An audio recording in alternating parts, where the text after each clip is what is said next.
So now, similarly, if we have other users with the same procedure, for example, a user that is interested in extensive agriculture and the user, for example, representing the farming groups interested in intensive land agriculture, indicates the same. This is, of course, is flexible. Then we have this for the use of nature indicated, and then we have this. So this is the feedback that is superimposed on the land use map. I'm going to show you the zoom-in part of this feedback. This is the interface to indicate the preferences. This is the tool, the toolbox that the users make use of to, for example, to come upon this interface or to call this land use palette, which is actually where they can touch, select the land use, and then change. So a little more in detail, if you zoom in here, we see some characters in blue and red for the three land uses. Characters in blue indicate that this parcel is good for both nature and extensive agriculture, and red that is bad, according to the MCA evaluation and the rank ordering. So this means that, for example, the user for intensive agriculture will be willing to relinquish this parcel, and at the same time, they will favor the user for nature and both for extensive. So the idea is we're having these trade-offs exposed on the map. The users can go on to change the land use map on the touch table by touch on the palette, the first column on the toolbox, and then touch with the parcels. So it has to be, it's vector-based map. So this is what the toolbox looks like. It has a number of navigation options. This was developed using the interface of Arcinigas. So it's a basic intuitive navigation option. This is to call on the interface for the preferences, and this is to call upon this palette to change land use. This is a detail of the feedback. So the users touch on the land use and change. So we have one of the workshop we have invited the experts and researchers to try our tools. So we have here the style land use situation with the information that is shown on the this is map on the separate screen. And this is more or less what negotiation look like. Also, the picture of this URL is indicated. And if you go to YouTube and you tag negotiation on touch screen or touch table, you're gonna get the first clip. You're gonna get this video. So more or less looks like this. The users sit around the touch table. They discuss. They paint on the touch table, and as they paint. Well, you cannot see here the margin screen, so you can see how these graphs change as they make these changes by drawing with the fingers on the touch table. So it's more or less to give you an impression of what happens in one of our workshops. So having said that, we had two groups negotiating with two different touch tables. We gave the same game rules and we have to negotiate it. And one of the groups came up with this result. And if you compare to the previous situation, there was an increase of the valuation,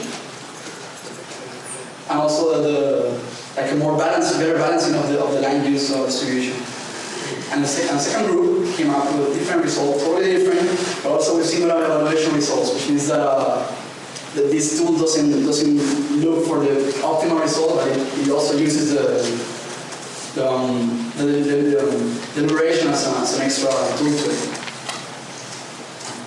So finally, to finish my talk about some conclusions, after the workshop we give some survey to the users, asking some questions about whether they think it's useful or not, this tool, and also whether they will prefer over printed maps. And yeah, they were very happy with the tools. They accepted, they were happy to participate, they accepted our offer support. They thought they might prefer over printed maps for the obvious reasons that the digital information and digital GIS information combines into just a static printed map. They thought the most usable users are to be decision makers, actually, or representatives, because they have we interpret these results because they have a larger scope and they're more interested in the general welfare of the area rather than just, for example, a parcel. So if they thought the touch table is better suitable for government representatives.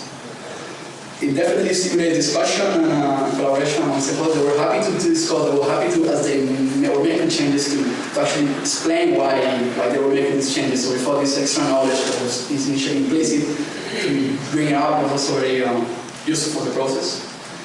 It increased awareness of the new aspects of the problem that were not improved before, and they were happy with the support for negotiation that we offered.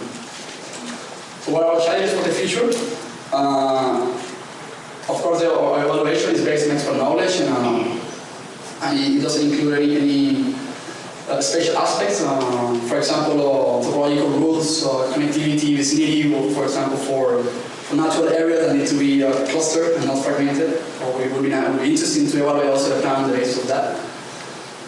Also to test negotiation tools with the real decision makers at the negotiation workshop, and also with private actors, meaning farm representatives from the farming groups or landlords, etc.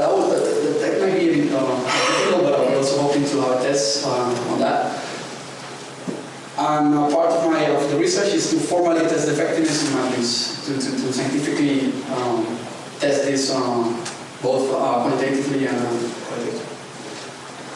And that's the end of my talk. Thanks for listening.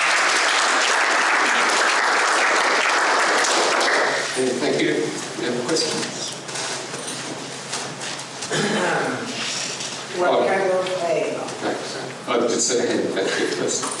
I'm interested that you've got a negotiation process going on here. That do you only ever keep one state of the landscape at a time? So you've got a kind of trajectory through the space of possible states, but presumably in the process of discussion you'd like to go off on tangents and come up with interesting ideas, so you might want to keep hold of several of those. So is there any way of actually storing snapshots of where you get to, if you have an interesting result, but the group want to go off and try something else? That's a very good question. What we do in the workshops, we keep track by keeping camera and filming the whole process. So we can check back later and look at this. Internally, as they take breaks, of course, during the workshop we try to make a temporary save of the language map that is being created. It will be interesting to automate this process, but at the moment it's like that. But we keep at least we keep two intermediate results of the language process, because it can really change as a negotiation.